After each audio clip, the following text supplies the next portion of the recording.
Reading and evaluating complex expressions. അതായത് ഒരു situation തന്നു കഴിഞ്ഞാൽ അതിൽ നിന്ന് എങ്ങനെയാണ് ഒരു എക്സ്പ്രഷൻ എഴുതുന്നത്, അതിനെ എങ്ങനെ ഇവാലുവേറ്റ് ചെയ്യുക എന്നതാണ് അടുത്തതായിട്ട് പഠിക്കുന്നത്. So here given the situation, Malesh brought 30 marble to the playground. Arun brought 5 bags of marbles with 4 marbles in each bag. How many marbles did Malesh and Arun bring to the playground? The number of marbles Malesh brought is equal to 30 marbles. Malesh കൊണ്ടുവന്നത് 30 marbles ആണ്. And the number of marbles Arun brought is equal to 5 bags of marble with 4 marbles in each bag. ഒരു ബാഗിൽ 4 marbles വെച്ചിട്ടുള്ള അങ്ങനെയുള്ള 5 bags. So the total number of marble is equal to 4 into 5. ഒരു ബാഗിനകത്ത് 4 marbles ആണ്, അങ്ങനെയുള്ള 5 bags. So the total number of marbles Arun bought is equal to 4 into 5. So how to write the total number of marbles?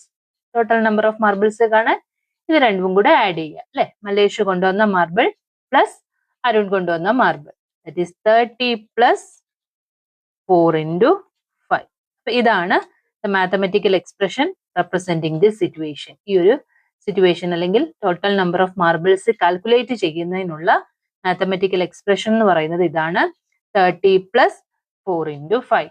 ഇനി ഇതെങ്ങനെയാണ് calculate ചെയ്യുന്നതെന്നാണ്. ഇത് കാണുമ്പോൾ നമുക്ക് ആദ്യം 30 plus 4 ചെയ്യാൻ തോന്നും, പിന്നെ 5 മൾട്ടിപ്ലൈ ചെയ്യാൻ തോന്നും. അപ്പൊ അങ്ങനെ നമുക്ക് ഇഷ്ടമുള്ള പോലെ കാൽക്കുലേഷൻസ് ചെയ്യാനായിട്ട് പറ്റില്ല. അതിനൊരു റൂൾ ഉണ്ട്, that is called the BODMAS rule. Okay, BODMAS rule means ഈ ഓരോ ലെറ്ററും ഓരോ ഓപ്പറേഷൻസിനെയാണ് കാണിക്കുന്നത്. അപ്പൊ ആ ഒരു ഓർഡറിൽ വേണം ഓപ്പറേഷൻസ് ചെയ്യാൻ. ബ്രാക്കറ്റ് ഉണ്ടെന്നുണ്ടെങ്കിൽ ബി റെപ്രസെന്റ് ബ്രാക്കറ്റ് ഉണ്ടെന്നുണ്ടെങ്കിൽ ആദ്യം ബ്രാക്കറ്റിനകത്ത് കാൽക്കുലേഷൻസ് വേണം ആദ്യം ചെയ്യാൻ. അതിപ്പോൾ അഡിഷൻ ആയാലും സബ്ട്രാക്ഷൻ ആയാലും മൾട്ടിപ്ലിക്കേഷൻ ആയാലും അത് പ്രശ്നമില്ല. ബ്രാക്കറ്റ് ഉണ്ടെന്നുണ്ടെങ്കിൽ അതിനകത്ത് ഏത് ഓപ്പറേഷൻ ആണോ ഉള്ളത് അത് വേണം ആദ്യം ചെയ്യാൻ. ദെൻ ഓഫ്, 2% ഓഫ് എന്നൊക്കെ പറഞ്ഞിട്ടുള്ള ആ ഓഫ് വന്നു കഴിഞ്ഞാൽ അത് വേണം ആദ്യം വീണ്ടും ചെയ്യാൻ. ബ്രാക്കറ്റ് കഴിഞ്ഞാൽ പിന്നെ ഓഫ് ഉണ്ടെന്നുണ്ടെങ്കിൽ അത് ചെയ്യുക. അതിനുശേഷം മാത്രമേ ഡിവിഷൻ ചെയ്യാവൂ. ദെൻ മൾട്ടിപ്ലിക്കേഷൻ കഴിഞ്ഞതിന് ശേഷമേ അഡിഷൻ ഉണ്ടെന്നുണ്ടെങ്കിൽ അത് ചെയ്യാവൂ. ആൻഡ് ഏറ്റവും ലാസ്റ്റ് ആണ് സബ്ട്രാക്ഷൻ. ഇവിടെ ഏതൊക്കെ സിമ്പിൾ ഉണ്ട്? അഡിഷന്റെ സിമ്പിളും ഉണ്ട്, മൾട്ടിപ്ലിക്കേഷന്റെ സിമ്പിളും ഉണ്ട്. അപ്പൊ ഏത് വേണം ആദ്യം ചെയ്യാനായിട്ട്? മൾട്ടിപ്ലിക്കേഷൻ ചെയ്യണം, അതിനുശേഷം മാത്രമേ ആഡ് ചെയ്യാൻ പാടുള്ളൂ. അപ്പൊ ആദ്യം നമ്മൾ ചെയ്യേണ്ടുന്നത് ഈ മൾട്ടിപ്ലിക്കേഷൻ ആണ്. So this is equal to 30 plus 4 into 5 is 20. 30 plus 20 is 50. അപ്പൊ ഈ ഒരു ഓർഡറിൽ വേണം നമ്മൾ കാൽക്കുലേഷൻസ് ചെയ്യാനായിട്ട്. ബ്രാക്കറ്റ് ഉണ്ടെന്നുണ്ടെങ്കിൽ first do the calculations in the bracket, then of, division, multiplication, addition and subtraction. The next question. Irfan bought a pack of biscuit for ₹15 and a packet of 2 dal for ₹56. He gave the shopkeeper ₹100. Write an expression that can help us calculate the change Irfan will get back from the shopkeeper. Irfan spent 15 rupees for the biscuit and 56 rupees for the 2 dal. So the total cost he spent എത്രയാണ്? Total cost എത്ര വരും? Total cost spend is equal to 15 plus 56. 15 plus 56 ആണ് total amount spend ചെയ്തത്. He gave 100 rupees to the shopkeeper. Then what will be the change Irfan will get back? എങ്ങനെയാ നമ്മൾ കണ്ടുപിടിക്കുക? 100 minus ഈ total amount ആണ് അല്ലേ. അപ്പൊ എങ്ങനെ എക്സ്പ്രഷൻ എഴുതാൻ പറ്റും? So the expression is 100 minus 15 plus 56. അപ്പൊ 15 plus 56 എന്ന് പറയുന്നത് നമ്മളൊരു ബ്രാക്കറ്റിനകത്ത് വേണം കൊടുക്കാൻ. കാര്യം 15 plus 56 ആ എമൗണ്ട് കാൽക്കുലേറ്റ് ചെയ്തിട്ട് വേണം 100ൽ നിന്നും മൈനസ് ചെയ്യാനായിട്ട്. So we need to put 15 plus 56 in a bracket. So that is equal to 100 minus, ബ്രാക്കറ്റിനകത്തുള്ള operation വേണം ആദ്യം ചെയ്യാൻ. 15 plus 56 is 71. So 100 minus 71 is 29. So the amount of money he will get back is ₹29. ഇവിടെ നിങ്ങൾ bracket ഇട്ടില്ല എന്നുണ്ടെങ്കിൽ നമ്മളത് calculate ചെയ്യുമ്പോൾ കിട്ടുന്ന ആൻസർ വേറെ ആയിരിക്കും. 100 മൈനസ് 15 പ്ലസ് 56 ഇങ്ങനെയാണ് എഴുതുന്നതെങ്കിൽ 100 മൈനസ് 15 പ്ലസ് 56 ചെയ്യുമ്പോൾ കിട്ടുന്ന ആൻസർ 141 ആയിരിക്കും. അത് റോങ് ആണ്. അപ്പൊ 100 റുപ്പീസ് കൊടുത്തു കഴിഞ്ഞാൽ ബാലൻസ് 141 റുപ്പീസ് എന്തായാലും കിട്ടില്ലല്ലോ. ആ ഒരു ടോട്ടൽ എമൗണ്ട് നമ്മൾ സ്പെൻഡ് ചെയ്തത് എത്രയാണോ ആയത് അത് ടോട്ടൽ കണ്ടതിന് ശേഷം വേണം 100ൽ നിന്നും സബ്ട്രാക്ട് ചെയ്യാൻ. അതുകൊണ്ടാണ് ഇതിങ്ങനെ ഒരു ബ്രാക്കറ്റിൽ കൊടുത്തേക്കുന്നത്. അപ്പൊ എക്സ്പ്രഷൻ എഴുതുമ്പോൾ ഈ രീതിയിൽ വേണം എഴുതാൻ. 100 minus 15 plus 56 in bracket. Now we can write an expression 12 plus 7. Now in this expression 12 and 7 are called the terms of that expression. ഈ 12നെയും 7നെയും terms എന്നാണ് വിളിക്കുന്നത്. Okay, the terms are parts of an expression separated by a plus symbol. ഈ ഒരു plus simple വെച്ച് separate ചെയ്യുന്ന എക്സ്പ്രഷൻസിന്റെ പാർട്സിനെയാണ് നമ്മൾ എന്തെന്ന് വിളിക്കുന്നത്? Terms of that expression. അപ്പൊ നമ്മൾ നേരത്തെ എഴുതിയ എക്സ്പ്രഷൻ ഉണ്ടല്ലോ 30 പ്ലസ് 5 ഇൻറ്റു 4. അപ്പൊ ഇതിന്റെ ടേംസ് ഏത് വരും? ഈ പ്ലസ് സിമ്പിൾ വെച്ച് സെപ്പറേറ്റ് ചെയ്യുന്നതാണ്. വേറെ ഒരു സിമ്പിളും നമ്മൾ നോക്കില്ല. പ്ലസ് സിമ്പിൾ വെച്ച് സെപ്പറേറ്റ് ചെയ്യുന്നത് മാത്രമാണ് terms. So here the terms R 30 and the another term is 5 into 4. അപ്പൊ 5 ഇൻറ്റു 4 എന്ന് പറയുന്നത് ഒരു ടേം ആണ്. ഓക്കെ, ഈ പ്ലസ് വരുമ്പോൾ മാത്രമാണ് ടേംസ് സെപ്പറേറ്റഡ് ആകുന്നത്. നെക്സ്റ്റ് വൺ ഒരു 20 മൈനസ് 12 ഇങ്ങനെയാണ് എക്സ്പ്രഷൻ എങ്കിലോ we can write it as 20 plus minus 12. Plus into minus minus ആണ്.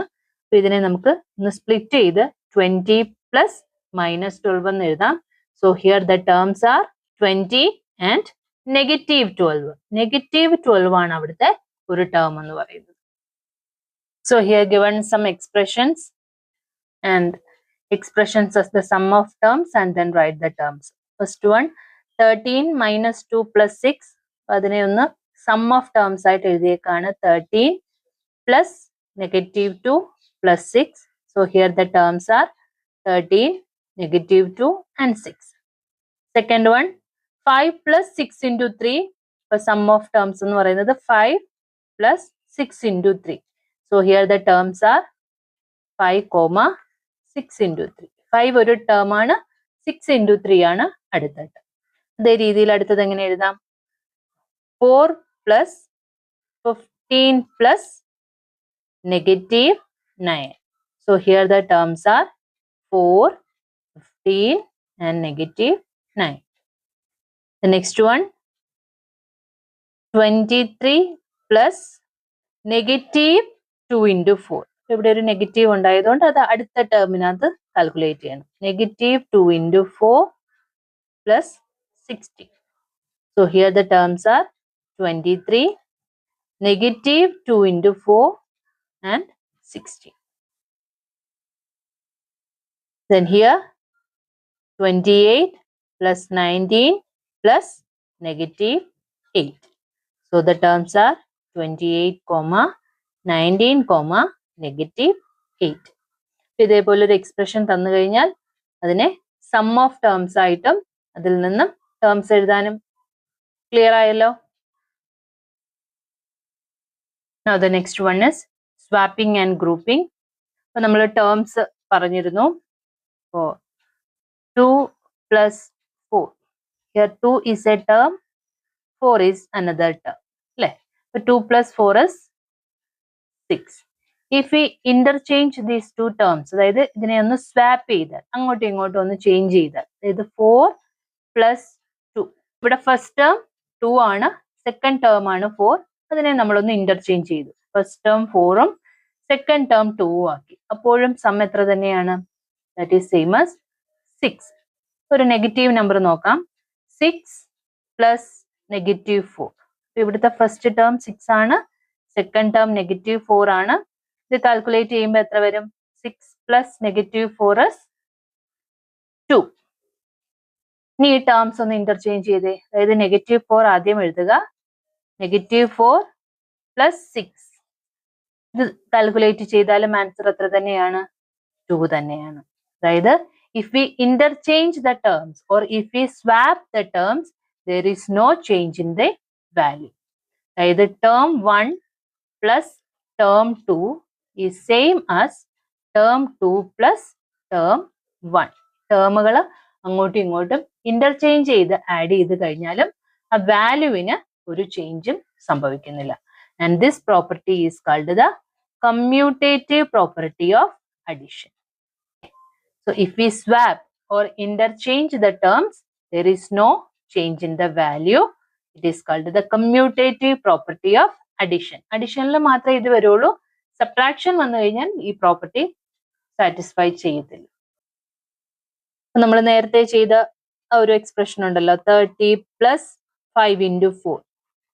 നമ്മൾ ആദ്യം 5 into 4 മൾട്ടിപ്ലൈ ചെയ്തു, then 30 കൂടെ ആഡ് ചെയ്തു. അതായത് 30 plus 20 that is equal to 50 എന്ന് എഴുതി. ഇത് തിരിച്ചു ചെയ്താലും, അതായത് 5 into 4 plus 30 ഇങ്ങനെ ചെയ്താലും എന്ത് തന്നെ വരും? 5 into 4 is 20, 20 plus 30 is 50. അങ്ങനെ ചെയ്താലും we got the same answer. If we need to add 3 terms, okay, for example 2 plus 3 plus 7, we can add this 2 and 3 first, that is 5 plus 7, the answer is 12. And the same expression, we can add this 3 and 7 first. അല്ലേ? നമുക്ക് 3ഉം 7ഉം വേണമെങ്കിൽ ആദ്യം add ചെയ്യാം. So 7 plus 3 is 10, that is equal to 12. എങ്ങനെ add ചെയ്താലും അവസാനം value of the expression എന്ത് തന്നെയാണ്? 12 തന്നെയാണ്. That is the grouping of the terms of an expression, either of this two way give the same value. If we add the term 1 and 2 first and then add the term 3 is also same as if we add the term 2 and term 3 and then add the term 1 first. And this property is called the associative property of addition. Associative property of addition. Okay. That is, if there is an expression 5 into 3 plus 2 plus 7 into 8 plus 3. എങ്ങനെ നമ്മൾ add ചെയ്യുക? ആദ്യം ആ ഓരോ ടേംസിലുമുള്ള calculations complete ചെയ്യുക. അപ്പോൾ 5 into 3 plus 2 ഇതാണ് ഒരു term. Then 7 into 8 is the next term. Then 3 is the next term. അപ്പോൾ ആദ്യം ഈ ഫസ്റ്റ് ടേമിലുള്ള കാൽക്കുലേഷൻ ചെയ്യാം. അതിൽ തന്നെ ബ്രാക്കറ്റിലുള്ളത് വേണം ആദ്യം ചെയ്യാനായിട്ട്. So that is equal to 5 into 3 plus 2. 3 plus 2 is 5. 5 into 5 plus 7 into 8 is 56 plus 3. So that is equal to 5 into 5 is 25 plus 56 plus 3. ഇതിനെ നിങ്ങൾക്ക് എങ്ങനെ വേണമെങ്കിലും ആഡ് ചെയ്യാം. 25ഉം 56ഉം ആഡ് ചെയ്തിട്ട് അതിൻ്റെ കൂടെ 3 ആഡ് ചെയ്യാം. അതല്ലെങ്കിൽ 56ഉം 3യും കൂടെ ആഡ് ചെയ്തിട്ട് അതിൻ്റെ കൂടെ 25 ആഡ് ചെയ്യാം. എങ്ങനെ ആഡ് ചെയ്താലും we got the final answer as 80